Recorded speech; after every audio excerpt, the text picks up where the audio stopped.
All of humanity's problems stem from man's inability to sit quietly alone in a room.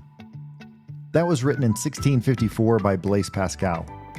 If it was that hard in 1654, can you imagine how hard it is today just to be still? Today on The Unscripted Mind, we're discussing how the breakneck pace of life is stealing our happiness, our focus, and our mental wellness. And we're going to discuss some very simple ways you can get back to the basics of being still. And here's the good news. It won't cost you a dime.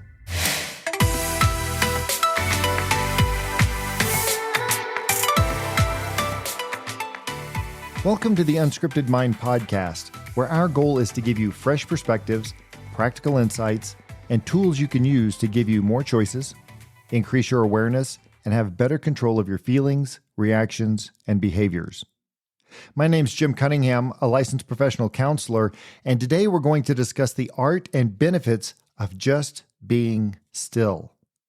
But first, we have to discuss all of the negative side effects of not being still. You know, everywhere we look, there's another distraction.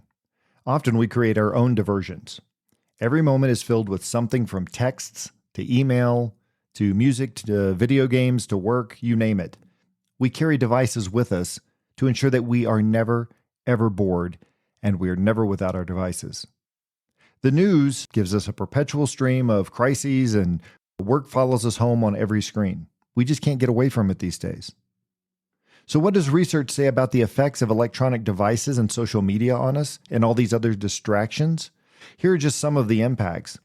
And spoiler alert, they're probably not going to surprise anyone. Mental health impact. A systematic review published in Computers and Human Behavior found a significant association between social media use and increased risks of depression, anxiety, and sleep problems, particularly in adolescents and young adults. Speaking of sleep disturbance, research published in the Journal of Clinical Sleep Medicine indicates that the use of electronic devices before bedtime can lead to poor sleep quality and shortened sleep duration, particularly among teenagers. You might be noticing a trend at this point.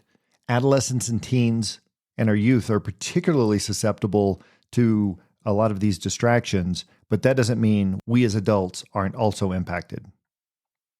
A study in educational psychology highlighted that heavy use of electronic devices can negatively impact students' attention span and cognitive functions, which in turn affects their academic performance.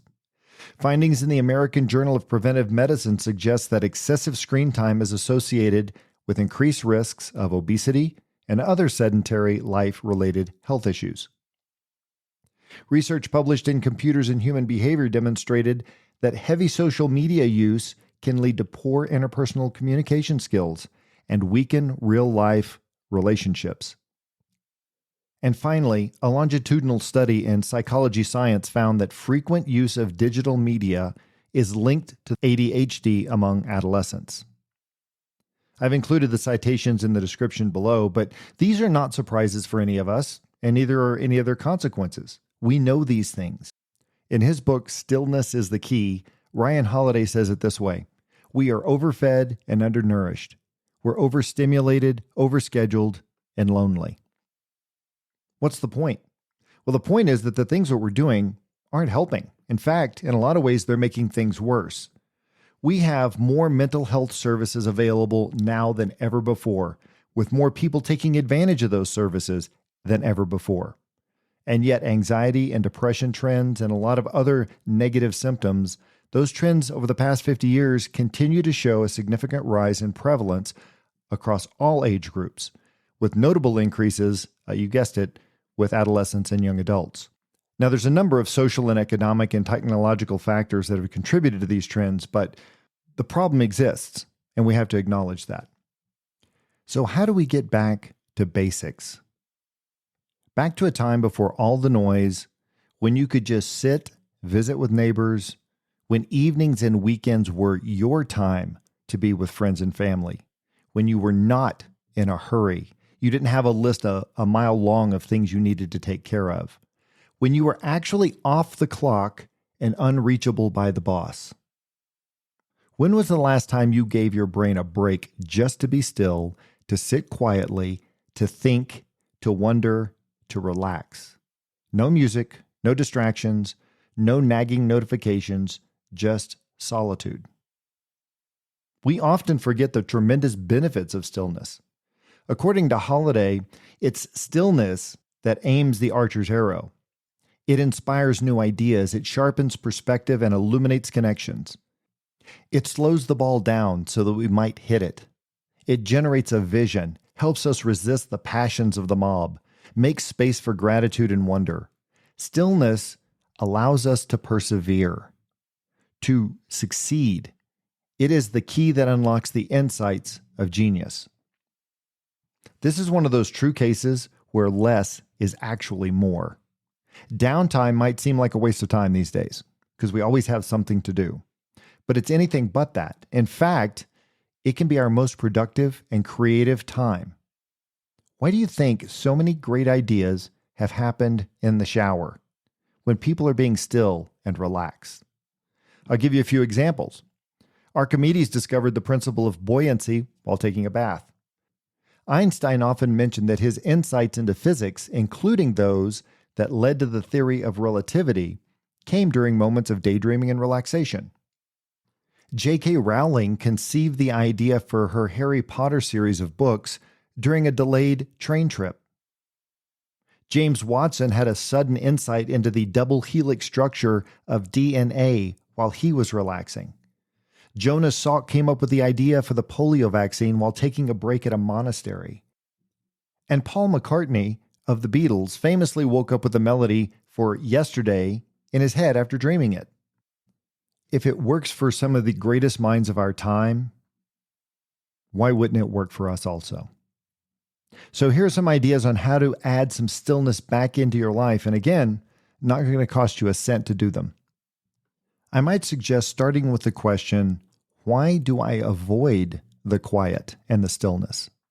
I see many clients who spend a great deal of time trying not to hear that inner voice. I've had some tell me, I just don't want to be alone with my own thoughts too long.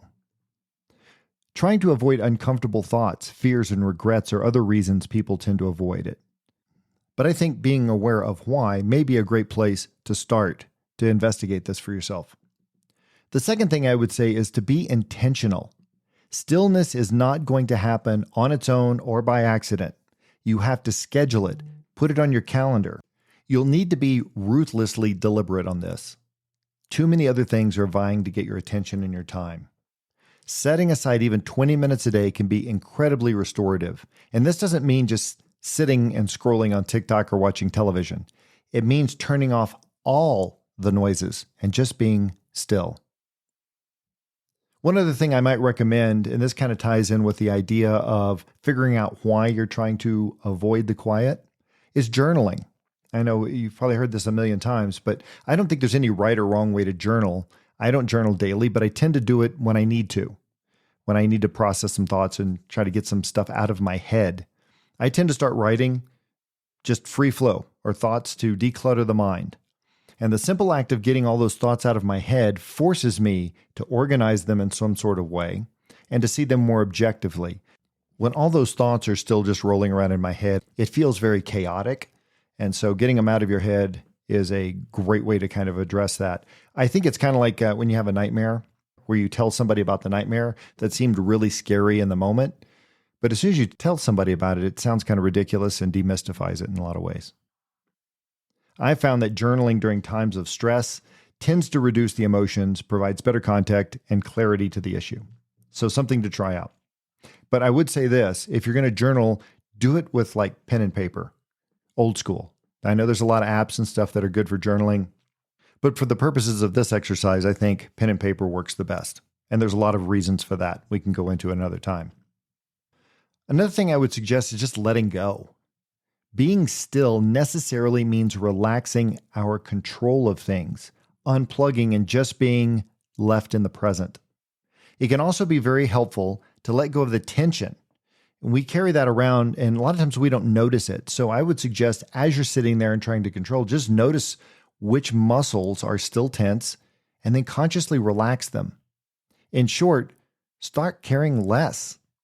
If you don't know how to do that, I recommend you check out my previous podcast on, you guessed it, caring less. And the last thing, this is like mind-numbingly simple, but take a walk. Walking provides calming bilateral movement. If you're familiar with the therapy EMDR, eye movement desensitization and reprocessing, it's a trauma-based therapy that I do, but it is based largely on bilateral movement. Bilateral movement tends to calm us down and really facilitates our ability to process things. So in a lot of ways, the tools that we use for EMDR mimic walking. So walking without music or distraction gives us time to think, to process the day effectively, to assimilate and make sense of all the random thoughts and all the ideas and emotions. So a lot of people will ask, well, how long do I walk? And the answer is, as long as it takes. Some days, half-mile walk would do the trick. Some days it's a 6-mile walk. Sometimes I need an hour or so just to process through all the stuff, depending on how much stuff I've got to deal with. I think that by turning off the noise and using some of these techniques, even 30 minutes a day, I believe you will see a tremendous difference in how you feel and your productivity. If we can just take a few minutes to be still, we might be able to reduce some of the daily noise that distracts us, that makes us anxious, sad, and just completely overwhelms us. But remember, that takes intentionality. It's not going to happen on its own. But here's the great news. There's nothing between you and standing still. From where you are now to doing nothing. In fact, you don't need a therapist. You don't need new devices. You don't need another app or money. All you have to do is stop and be still. Simple, but not easy. Thanks for tuning in to The Unscripted Mind. If you found this episode helpful, please subscribe, leave us a review, and if you have any questions or topics you'd like us to cover, please include that also. Until next time, remember, life does not come with a script, so embrace the unexpected, cherish the unplanned, always stay curious, and have an amazing, amazing day. We'll see you next time on The Unscripted Mind.